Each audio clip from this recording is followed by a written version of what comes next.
Birthdays വരുമ്പം cake മാത്രമല്ല നമുക്കൊരു സർപ്രൈസ് ഗിഫ്റ്റും കൂടി വേണ്ടേ അല്ലേ? യെസ്, ഷാൻ്റെ ബർത്ത്ഡേ വരുന്നുണ്ട്. അപ്പോൾ അതിന് വേണ്ടിയിട്ട് ഞാൻ ഗിഫ്റ്റ് വാങ്ങാൻ വേണ്ടി ഇറങ്ങിയതാണ്. അടുത്ത് തന്നെ മീനാക്ഷി മോളിൽ പോയി.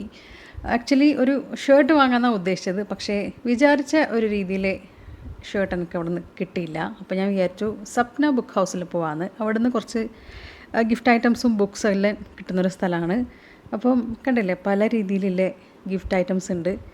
പക്ഷേ പെൺകുട്ടികൾക്ക് കൊടുക്കാൻ ഇഷ്ടംപോലെ ചോയ്സ് ഉണ്ടാവും. ആൺകുട്ടികൾക്ക് ലിമിറ്റഡ് ആയിരിക്കും, ഭയങ്കര കൺഫ്യൂസിങ് ആയിരിക്കും എന്ത് കൊടുക്കും എന്ന്.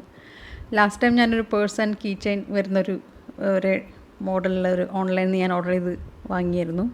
അപ്പോൾ ഇപ്രാവശ്യം എന്ത് കൊടുക്കും എന്നിട്ട് എനിക്ക് ഭയങ്കര കൺഫ്യൂഷൻ വന്നു. അപ്പോൾ കുറേ ഗിഫ്റ്റ് ഐറ്റംസൊക്കെ ഞാൻ നോക്കി. പിന്നെ വെറുതെ ഞാൻ കുറച്ച് നടന്ന് നോക്കി. കണ്ടില്ലേ, ഈ പൂച്ചേനെല്ലാം കണ്ടില്ല, എന്താ ഭംഗിയല്ലേ? അപ്പോൾ അത് സൗണ്ടൊക്കെ ഉണ്ടാക്കുന്ന പൂച്ചയാണ്.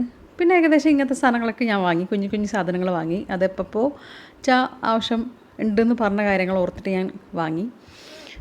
2 കീ ചെയിൻ ഉണ്ടായിരുന്നു, ഒരു ബൈക്കിൻ്റെതും ഒരു ബുദ്ധയുടേതും. അപ്പോൾ ഞാൻ ബുദ്ധയുടെ ഒരു കീ ചെയിൻ എടുത്തു, പിന്നെ ഒരു നോട്ട് പാഡ്, പിന്നെ ഒരു പൗച്ച്, പിന്നെ ഒരു എക്സാം ബോർഡും. അപ്പോൾ അവിടെ നിന്ന് ഞാൻ ഇറങ്ങി. പിന്നെ മെഗാസിറ്റി പോയി. അവിടെ ഒരു ബാഗ് ഏതായാലും വാങ്ങണമെന്ന് വിചാരിച്ചിരുന്നു. അപ്പോൾ അങ്ങനെ ഒരു അടിപൊളി ബാഗ് അവിടെ നിന്ന് കിട്ടി. അപ്പോൾ അങ്ങനെ ഗിഫ്റ്റ് ഏകദേശം സെറ്റാക്കി.